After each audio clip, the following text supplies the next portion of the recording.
Okay, so section 3.3 is still solving linear equations. It's just stepping it up a notch from in the level of difficulty and number of steps from section 3.2 and 3.1. So you can see that these are equations that will have variable terms on both sides of the equation. So you're going to have to worry about getting all the variable terms on one side and then all the constants on the other in order to isolate the variable.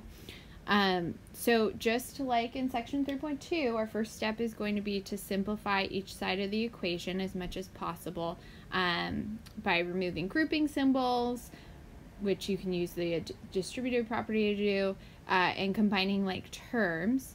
Then we're going to be applying addition property of equality to get all of the variable terms on one side and all of the constants on the other. And then using the multiplication or division property of equality to finish isolating the variable. And don't forget, you can always check your answer by substituting back into the original equation and making sure the left-hand side equals the right side. Okay, so in this first example, notice we have an x on each side of the equation. So I first check left side, no like terms to combine, right side, no like terms to combine. So I'll go straight to trying to get my variable terms on one side of the equation. And it doesn't matter. You can either subtract 8x from each side of the equation here, or you can subtract 7x from each side of the equation. I am going to subtract 7x from each side of the equation, since I know that when I simplify now, I'll get negative 11 equals to x minus 3. Would have been totally fine to subtract 8x. You just would have had a negative x on the left side of the equation. Okay, now to finish isolating x, I'm going to add 3 to each side. Okay, we're still showing that we're demonstrating the properties of equality. So negative 11 plus 3 will give me negative 8. And I can switch that around so that it reads just like we would read a sentence from left to right, x equals negative 8. Switch colors. Okay, so for this next example, I look at the left-hand side of the equation, go, oh, are there any like terms to combine? And there are. 7x minus 2x. So the left-hand side can be rewritten as 9 plus 5x. And the right-hand side has no like terms to combine. Okay, so now we want to get our variable terms on one side of the equation. Again, you can either subtract 5x from each side of the equation or subtract 6x from each side of the equation. I'm going to choose to subtract 5x. And if you subtracted 6x from each side of the equation, you would just have one extra step at the end applying the multiplication property of equality. But because I chose to subtract 5x from each side, the left side will be 9, the right side will be x plus 2. Where now I can just subtract 2 from each side. And we'll get x is equal to 7, which I can flip around. So I can read that left to right.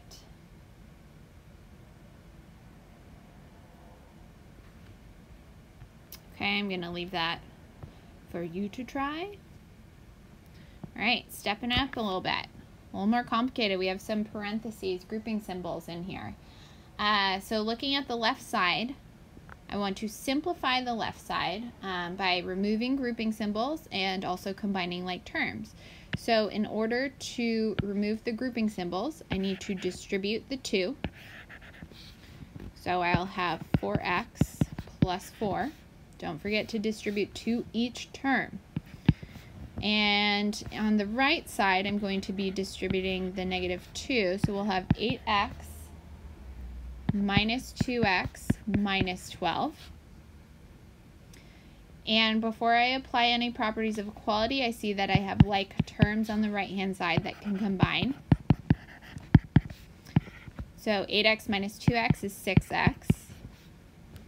Okay, so now let's get our variable terms on the same side of the equation. So you can either subtract by 6x from each side or 4x. I'm going to subtract by 4x. Does not matter. So your work might not look the same as mine, but we should get the same exact solution. Okay, now I want to isolate the 2x, get all my constants on the left side of the equation. I'll do that by adding 12 to each side of the equation. Okay, so we'll get 16 equals to 2x, and finish isolating x by dividing by 2. So we get x equals to 8. Flip it around so I can read left to right.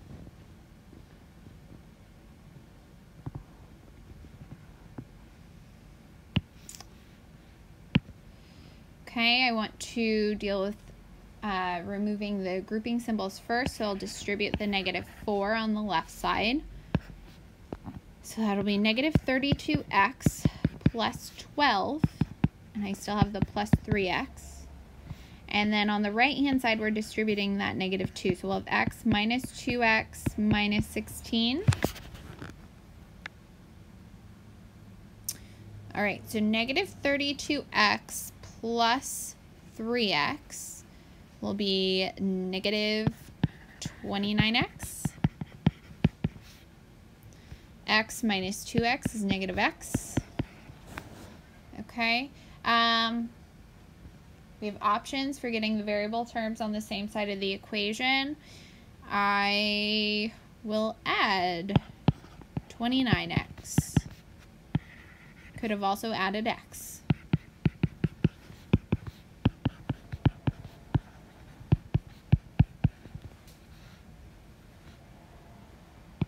Get 12 equals to 28x minus 16, and I will add 16 to each side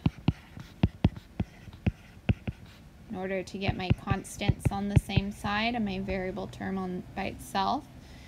12 plus 16 will be 28, and then just divide by 28 on each side. X equals to 1.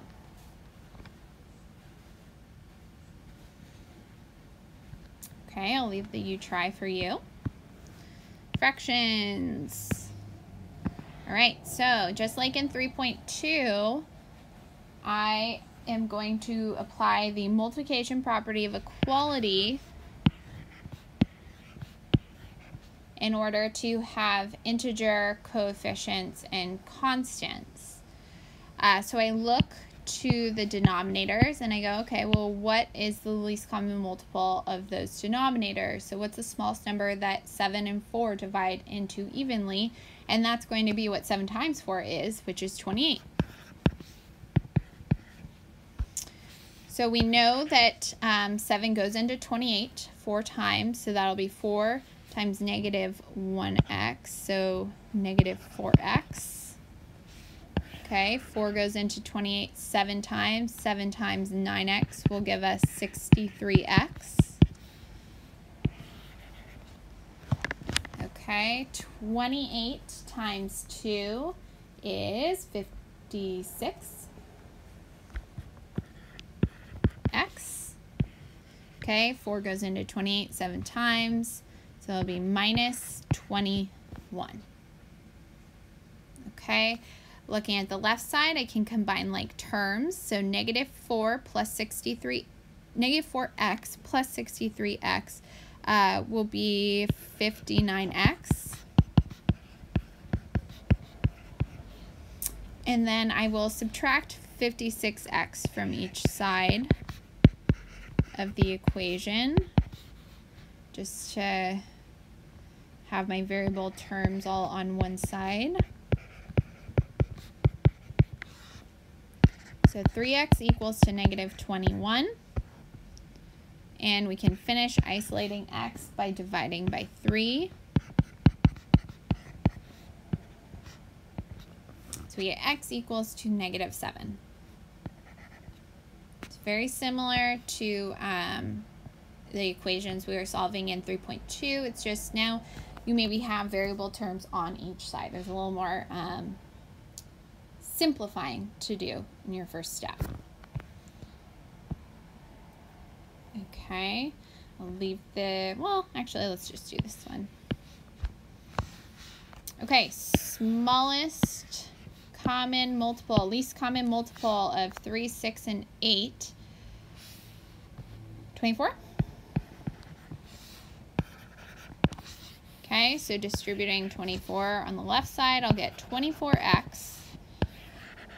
3 goes into 24 8 times, so 8 times 2x will give me 16x minus 48x. And you actually could have combined, so done x minus 2x first if you wanted to. 6 goes into 24 4 times, so that gives us 4x. And then 24 times -1/8, that's same, 8 goes into 24 3 times, so that'll be -3. And now I can combine like terms. Sorry, my cat's crying right now. So -24 plus 16 minus 48 will give me -8x. And I'm going to subtract 4x from each side of the equation.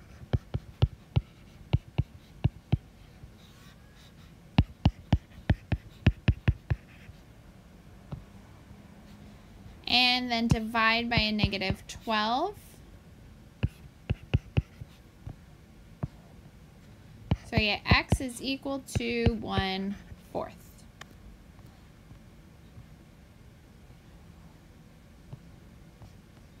Okay, so a word problem. Remember our steps. We want to define our variable, set up an equation, and solve, and then write a sentence to summarize our solution. So a student bought a calculator and a textbook for a total of $200.80. That's including tax. So if the textbook, so each of these costs includes tax. So if the textbook costs $20.50 more than the calculator, what is the cost of each item? We know that the total cost is going to be the cost of the calculator, and this is in dollars, will be the cost of the calculator plus the cost of the textbook. Okay.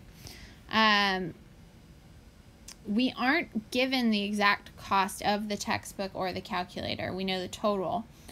We are given that the textbook cost $20.50 more than the calculator. So what if we let x be the cost of the calculator?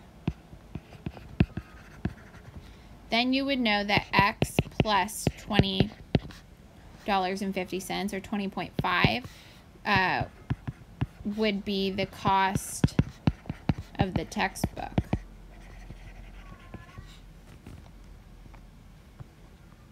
So our total cost, $200.80, equals to x, the cost of the calculator, plus x plus $20.50. Okay, so now for my equation, those parentheses are not really needed. Okay, because there's nothing to be distributed. So I can combine like terms. Okay, you can multiply by 10 on each side of the equation here if you want, or you can just deal with the decimals. This time I'll just deal with the decimals. So I'm going to subtract, and then change that to 200.8. I'm going to subtract 20.5 from each side of the equation here.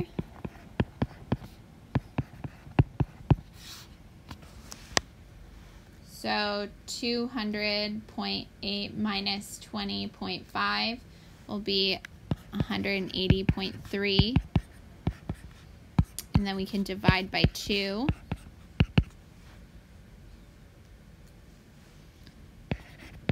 To get 90.15. Okay, so that means that that's the cost of the calculator. And we can figure out the cost of the textbook by doing 90.15 plus 20.5.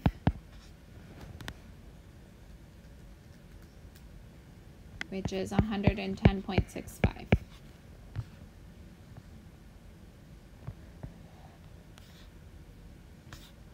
So that's the cost of the textbook. We need a sentence. So the calculator cost $90.15, and the textbook cost $110.65.